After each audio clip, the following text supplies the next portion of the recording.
होता है। यानी कि इस टाइम पर फैंग एक स्टूडेंट होता है और पढ़ाई कर रहा होता है और उसका ड्रीम वॉरियर बनना है। और फैंग की क्लास में यू जिन भी होती है जिसे फैंग पसंद करता है और फ्री टाइम में उसे ही देखता रहता है। फैंग को इस तरह यू जिन को देखते हुए देखकर उसके क्लासमेट को अच्छा नहीं लगता, क्योंकि वो भी यू जिन को पसंद करता है। अब जैसे ही कॉलेज टाइम खत्म हो जाता है और फैंग अपने घर की तरफ जा रहा होता है, तभी वहाँ पर वो लड़का आ जाता है। और दोस्तों, इस लड़के का नाम हाओ बाई है। तो अब हाओ बाई फैंग के सामने आता है और उसे रोकते हुए कहता है, फैंग तुम यू जिन को इस तरह से देखना बंद करो। और फिर कहता है, तुम उससे कभी भी बात मत करना, क्योंकि मैं उसे पसंद करता हूँ और मैं उसे अपनी गर्लफ्रेंड बनाना चाहता हूँ। इसके बदले में मैं तुम्हारी एक हेल्प करूंगा। तो फैंग उसे कहता है, किस तरह की हेल्प? तो हाओ बाई उसे कहता है, अब क्योंकि तुम भी एक वॉरियर बनना चाहते हो और मैं भी वॉरियर बनना चाहता हूँ और मैं मार्शल हॉल का सीनियर डिसाइबल हूँ, इसलिए मैं वॉरियर बनने में तुम्हारी हेल्प करूंगा। तभी वहाँ पर हाओ बाई के दो और फ्रेंड भी आ जाते हैं और ये दोनों भी मार्शल हॉल के सीनियर डिसाइबल हैं। तो फैंग कुछ देर सोचने के बाद हाओ बाई की इस ऑफर को रिजेक्ट कर देता है और कहता है, मैं यू जिन को नहीं छोड़ूंगा, क्योंकि मैं उसे तुमसे ज्यादा पसंद करता हूँ और वो भी मुझे लाइक करती है। ये सुनकर हाओ बाई को गुस्सा आ जाता है और वो फैंग को मारने के लिए आगे बढ़ता है। तो ये देखकर फैंग उसे जोरदार पंच मारता है, जिससे हाओ बाई दूर जाकर गिरता है और उसका एक दांत भी टूट जाता है। और हाओ बाई के दोस्त बस उसे ही देख रहे होते हैं। तो हाओ बाई उन्हें कहता है, तुम लोग मेरा मुंह क्या देख रहे हो, जल्दी करो और इस फैंग को पीटो।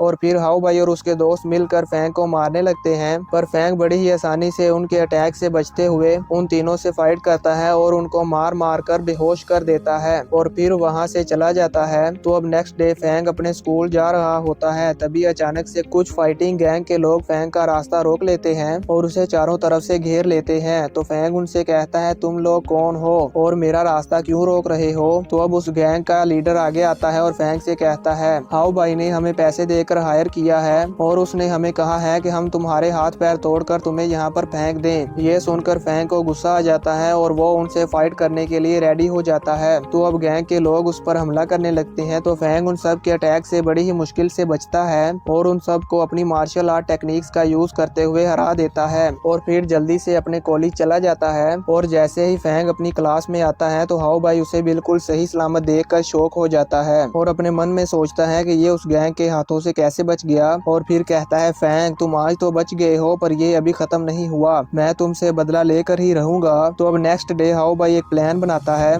और फैंग के फादर को अपने घर काम करने के लिए बुलाता है। दरअसल उस टाइम फैंग के फादर और उनके कुछ 2-3 दोस्तों ने मिलकर अपनी एक टीम बनाई थी और वो लोग घरों का सामान शिफ्टिंग करने का काम करते थे। तो इस बात का फायदा उठाते हुए हाओ बाई ने फैंग के फादर को और उनकी टीम को अपने घर काम करने के लिए बुलाया। और जब वो लोग सामान शिफ्ट कर रहे थे तो हाओ बाई फैंग का गुस्सा उसके फादर पर उतारने के लिए उसके फादर को लात मारकर गिरा देता है और कहता है, मेरे घर का फर्श तुम्हारी वजह से खराब हुआ है, ये बहुत ही महंगा है। अब फैंग के फादर का दोस्त उसे उठाता है और फिर हाओ बाई से कहता है, हमने तुम्हें पहले ही बताया था कि ये फर्श पहले से ही खराब है, तो तुम अब हमसे क्यों लड़ रहे हो? पर हाओ बाई उनकी कोई भी बात नहीं सुनता और इवल स्माइल करते हुए उन्हें मारने लगता है। और फिर हाओ बाई के बॉडीगार्ड्स भी उन सबको मारने लगते हैं। तो एक बॉडीगार्ड फैंग के फादर को पकड़कर मारने ही वाला होता है कि तभी वहां पर फैंग भी आ जाता है और अपने फादर को पीटते हुए देखकर फैंग को बहुत ज्यादा गुस्सा आता है। तो वो हाओ बाई से कहता है, तुम्हारी हिम्मत कैसे हुई मेरे फादर को मारने की? तो हाओ बाई उसे कहता है, क्या तुम्हें लगता है कि तुम मुझे रोक सकते हो? तो फैंग उसे रिप्लाई में कहता है, तुम्हें क्या लगता है कि मैं तुम्हारे इन बॉडीगार्ड से डर जाऊंगा? तभी हाओ बाई फैंग पर हमला कर देता है और उनमें फाइट स्टार्ट हो जाती है। वो गार्ड्स भी फैंग पर अटैक करने लगते हैं, पर फैंग उनके सभी अटैक से बचते हुए उनको बहुत बुरी तरह से पीटता है और वो बॉडीगार्ड बेहोश हो जाते हैं। तो अब हाओ बाई फिर से फैंग पर हमला करता है तो फैंग उसे पंच मारकर हवा में उड़ा देता है और फिर उसे एक जोरदार किक मारता है, जिससे हाओ बाई बहुत दूर जाकर सीढ़ियों में लगता है और वो सीढ़ियां भी टूट जाती हैं और हाओ बाई भी बेहोश हो जाता है। अब हमें कुछ देर बाद का सीन दिखाया जाता है। वहाँ पर पुलिस भी आ गई थी और उन्होंने फैंग को अरेस्ट कर लिया था। तभी वहाँ पर यू जिन भी आ जाती है और वो भी फैंग को पुलिस वालों के साथ जाते हुए देख लेती है। अब व्यू चेंज होता है और हम देखते हैं कि उन पुलिस वालों ने फैंग को लॉकअप में बंद कर दिया था और उन्होंने फैंग के फादर को छोड़ दिया था। अब हमें कुछ दिनों बाद का सीन दिखाया जाता है, जहाँ पर अब हाओ बाई एक क्लब में बैठा होता है और वो एक आदमी के साथ फैंग से बदला लेने के लिए प्लानिंग कर रहा होता है, पर वो आदमी फैंग का नाम सुनकर उसे मारने से मना कर देता है और कहता है कि फैंग ने वॉरियर बनने का एग्जाम दिया है, इसलिए मैं उसके साथ फाइट नहीं कर सकता।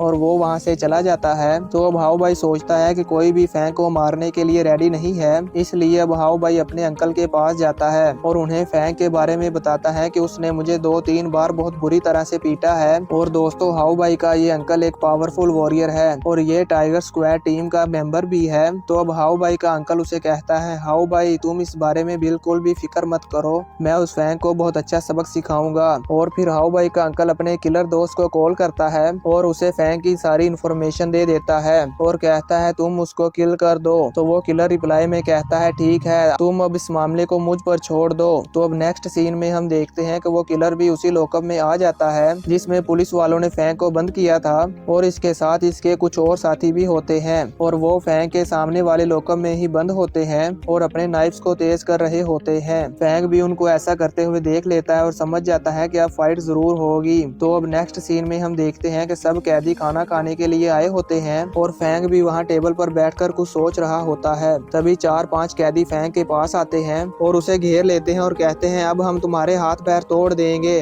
और फिर उनमें फाइट स्टार्ट हो जाती है। हम देखते हैं कि फैंग बड़ी ही आसानी से उन चारों के अटैक से बचते हुए उनको बहुत मारता है और मार मार कर बेहोश कर देता है। वो किलर दूर बैठा मजे से फैंग को फाइट करते हुए देख रहा होता है। तो वो फैंग को कहता है कि तुम बहुत अच्छा लड़ते हो और फिर कहता है पहले तो मैं तुम्हारे साथ मजा करना चाहता था, पर अब क्योंकि अलार्म एक्टिवेट हो गए हैं इसलिए मुझे जल्दी ही इस फाइट को खत्म करना होगा।